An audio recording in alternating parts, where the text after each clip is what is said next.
What's going on, y'all? This is Mo, and today we're going to be taking a look at the Pavo 20, a 2-inch Cinewhoop from Beta FPV. Now, hold on. I know what you're thinking already. Mo, another Cinewhoop, another micro Cinewhoop. What do we need these for at this point? There's so many. What does this one do differently? Well, this one is a little bit special. Okay, I know it might look weird in this current configuration, but this allows the Pavo to get shots like this.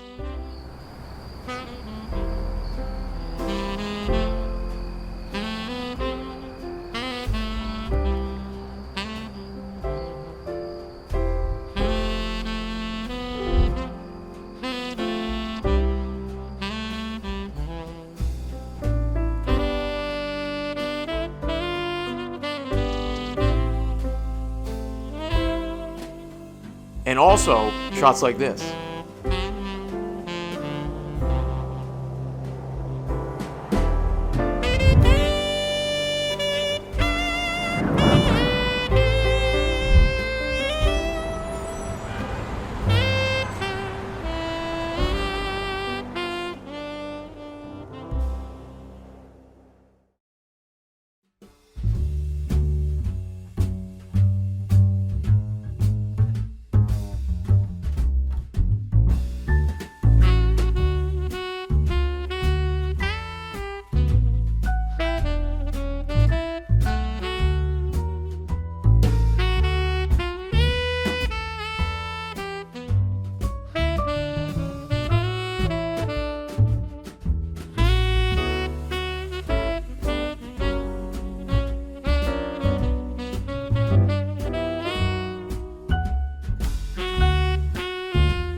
Alright, so we're going to get right into the flight footage here, and there's going to be a decent amount of flight footage because I wanted to showcase the ducted version of the quad, you know, how it's intended to be flown in both unstabilized and stabilized footage, and I also want to showcase the ductless version in stabilized and unstabilized footage. So I'll put chapter markers down below so you can skip around and watch what you want to watch. Another thing to mention here, there's no OSD. I'm sorry, but I actually don't think that I can get it on the V2 goggles. If anyone knows if I can, please let me know. I'm flying the 03, obviously, on the V2 goggles. So unfortunately, I probably can't give you that. I certainly can't give you it for these flights. Maybe eventually we'll look into the goggles too, but that's just not on the cards for me at the moment. Another thing to note about these flights is none of them have the decased 03 inside. Okay, this is just the full 03 air unit, the full weight of it, because I think that's probably the more common experience. If anyone's going to buy this quad, they want to see how it flies with how it's intended to be flown. So understandable there. Okay, yeah, with that out of the way, we're going to get into the flight here. Just one quick thing to note here, and this isn't an attempt for me to brag, but you know, when I fly these quads, especially these micro ducted quads, I fly in a way where I'm avoiding prop wash. You know, this might not be representative. If you watch this, you're like, oh, this quad flies really good, and it does, but it's not necessarily going to fly that way if we're not helping it fly that way. Does that make sense? So I'm avoiding, you know, coming in flat on some of these dives or some of these power moves, sharp turns, and other things that we can experience prop wash. You may not see as much of it here because I'm purposefully avoiding that, not for the sake of making the drone look better, but that's how I fly these quads. Take that for what it is. I just wanted to highlight that. All right, let's start talking about the flight characteristics here. I think it's about that time. Again, this is a 3S 2-inch ducted quad, a Cinewhoop, if you will. And like most or all Cinewhoops, they're not really intended for, you know, heavy acrobatic or freestyle flight. Those ducks only serve to hinder us in creating excess drag, reducing our flight time, just our overall flight characteristics. But the positives are that the props are protected from things, and things, such as people, are protected from your props. So just obviously keep that in mind. But it's always fun to get out there and see what the quad is capable of. You know, and these freestyle flights may bring out some deficiencies in the platform, and it's just fun. That's mainly it. I like to showcase the fun flights. But the Pavo 20, I think, is in a good spot at 2 inches. I think 45 millimeters is a tad bit too small, especially 75 millimeters for an 03 micro, especially a non-decased 03. 2 inches is a good spot. I also actually really like 3S, not because it really provides us any additional power, any noticeable power over 2S, especially maybe something like the Flylens 85. The main benefit of 3S to me is I don't have to worry about my VTX browning out at any point. And we really shouldn't be pushing the battery in general below 3.5 on 2S, 3S, or above. But, you know, if you're struggling to get back and that battery maybe dips, sags out on a punch, and you lose video, you're not coming back. You're crashing. You do not have to worry about that on 3S. So I think 3S is perfect for the 03. This way you don't have to think about that ever. You just have to worry about the battery voltage and making it back. And as always with the 03, I kind of get lost in these more cinematic or just slow flights where you're just looking at pretty pictures. This barren tree, for example, even caught my attention. You know, digital really impresses me, especially the 03 looks gorgeous. Oh, we got a durability test as well. It was completely fine after this crash, so good to know. And then we're going to move on to, this is a cinematic flight with the cinematic, quote unquote, with the ducks on. This is 30 FPS actually. I was trying to fly in 30 FPS. Not the easiest thing to do. It's a bit laggy, but you know, you can do it if we're flying slower. This is with internal stabilization turned on and no longer the ultra wide. And you'll notice during this roll, we see the duck peeked in the bottom left-hand corner of the screen. Now I have a relatively low cam angle, so you can probably avoid that happening if you're planning on using the internal stabilization, that is, by upping the camera angle. Otherwise, you can use unstabilized footage and run it through gyro flow, and you get a lot more options. That is the better thing to do if you're really looking for stabilized footage. But I wanted to showcase what the 03 could do on its own just by clicking a button, and it isn't really that bad. I think this footage looks pretty nice.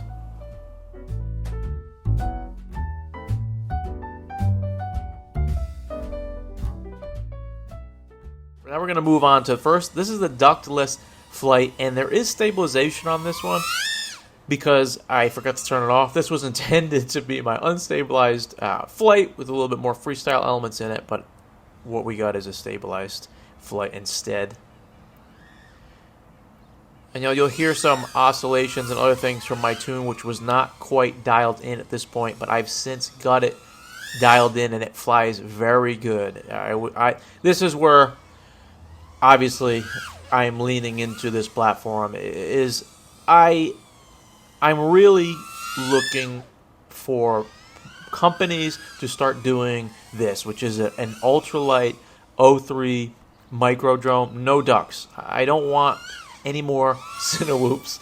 I know that they're popular and they're fun to fly. Everyone should have at least one of these platforms if you have 03, just because the ducks make it safer to fly around people. You can fly them in other places you wouldn't want to fly a ductless quad. So they're absolutely great, but we have so many of them available on the market now, and this is what interests me the most now, is this ductless option. We've started to see micros, I don't know how to pronounce it, the Dijin, the 2.5 inch, and there's also another one that I don't know the name of, but all of them seem to be 4S, and they seem to be way too heavy for what they are and what they could be. And this Pico, even though it's not intended to fly like this, it's not intended for you to take the ducks off, it still gives us a taste, a glimpse of what could be and how well it could perform if companies started leaning into this 03 lightweight micro option. I'm not sure why we're not.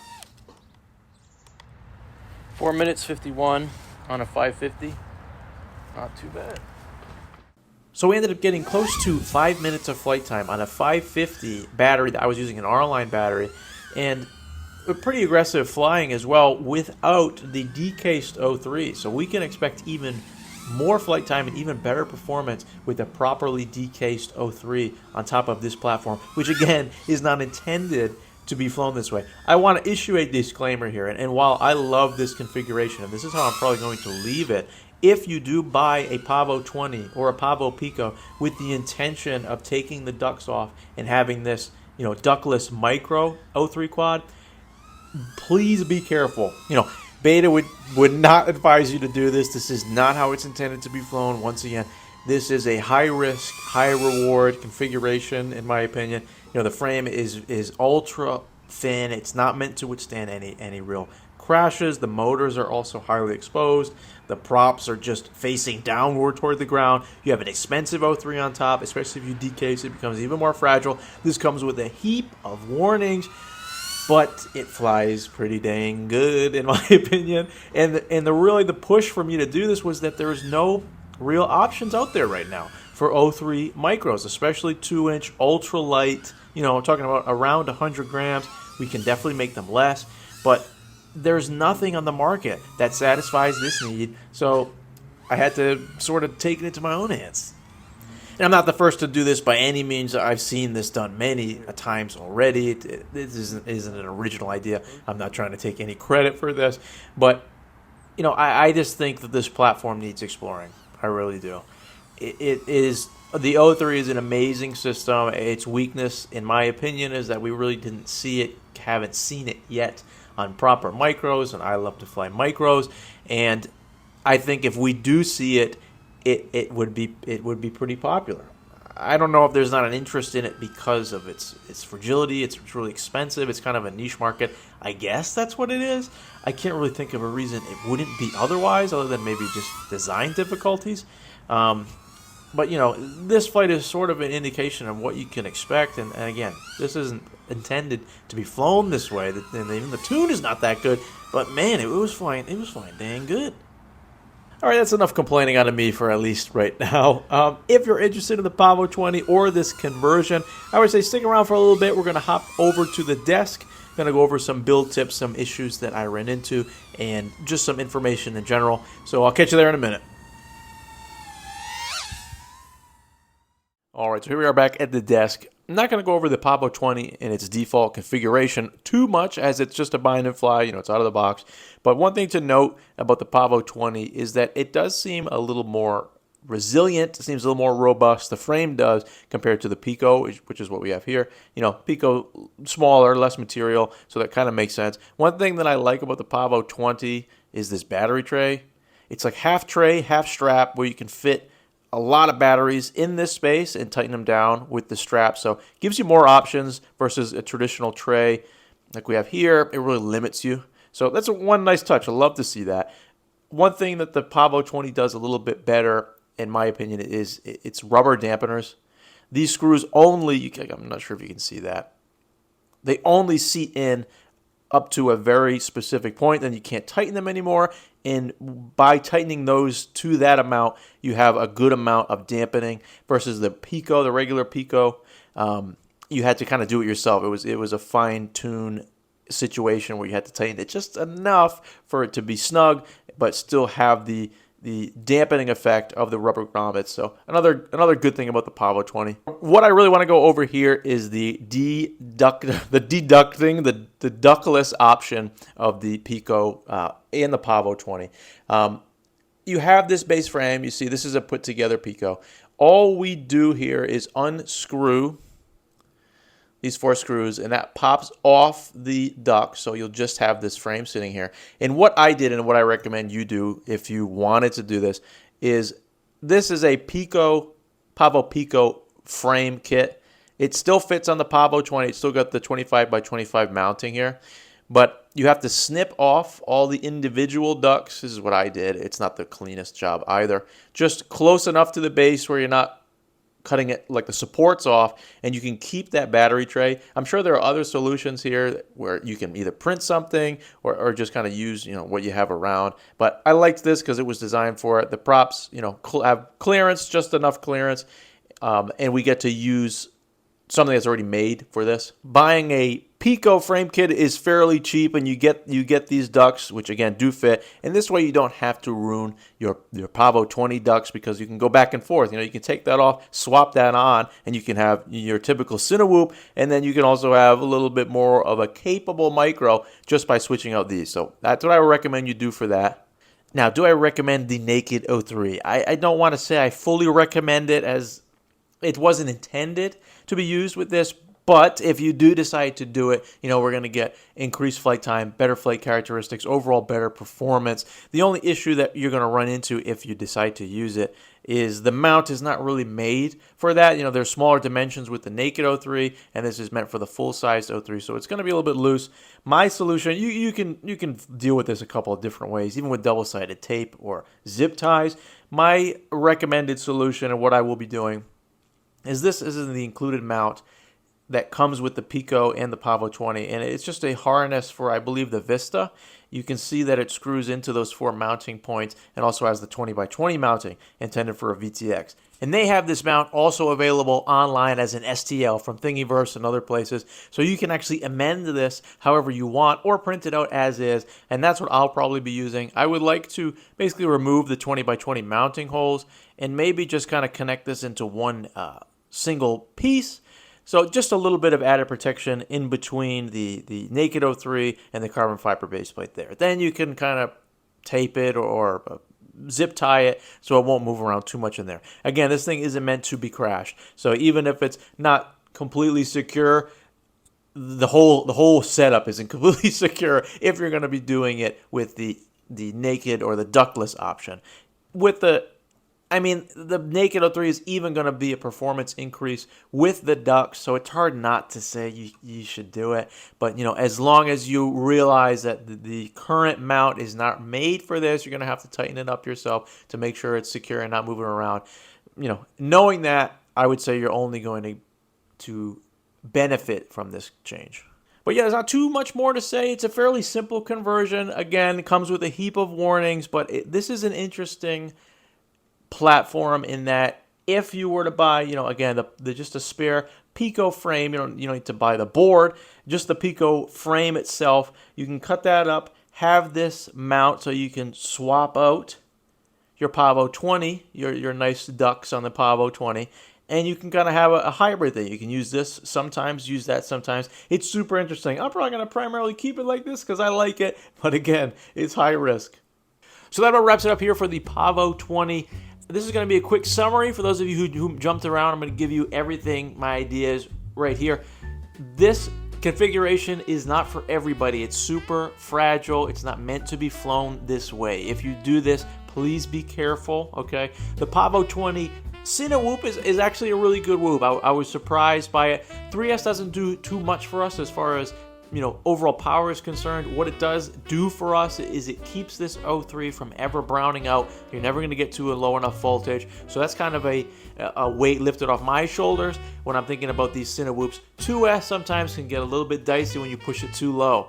So keep that in mind. If you decide to decase the 03 and include it in the Pavo, you might have to take a couple of extra steps to secure it in there. This currently has nothing securing it. It's just kind of stuck in there, and it's not really moving, but it can. I would feel more comfortable if it was at least double-sided tape. In the desk portion of the video, I show a mount that you can actually print out that goes underneath it between the carbon fiber plate and the VTX, just for an extra level of security. That would probably be my recommendation. You can throw some double-sided tape on the bottom of that, and that's not going to go anywhere. Again, this isn't made to crash, at least in this configuration. In the Cinewhoop portion, it would make sense to secure it because you can bump it around. Those ducts can take some hits, so make sure it's secured if you decide to do this. But hey, overall, a pretty nice Cinewhoop. I'm not gonna lie. 3S surprised me. I didn't think I was gonna like it. I thought it was gonna be too heavy. It didn't really feel very heavy at all. I did this configuration because I'm a little bit tired of seeing Cinewhoops. We're getting so many of the same things over and over again. I think I beg companies like Beta to maybe explore a platform similarly to this in a bind and fly configuration or something similar where you pop your own 03 in there. This type of thing is awesome in my opinion. Having a micro with 4K recording capabilities, I don't think you can beat it. And if this isn't even meant to be flown this way and it still flew well, now imagine if they designed something to be flown this way. The possibilities are endless. Also, big moment for me. This was the first quad ever sent to me by a company to review. Beta, thank you very much for this. I really appreciate it. And for those of you watching, just because I was sent this, it didn't affect anything in this video. I'm sure Beta wouldn't have wanted me to recommend this type of configuration anyway, so I'm not blowing smoke. Thanks again to Beta, though. I really appreciate it. It's a big moment for me. Because of this, they did give me an affiliate link. I will include it down below if you're looking to pick one up. Please do not feel as though you have to use it. I'll also include resellers such as Get FPV and Race Day Quads for faster shipping. If you want to use those, absolutely no hard feelings. I'm not here to make money off of anything. But thank you all for watching. This has been the Pavo 20. Most interesting to me is what it represents as far as maybe the future of 03 micros. Thanks again to Beta. Thanks again to all of you for watching. This has been Mo, and I'll catch you on the next one.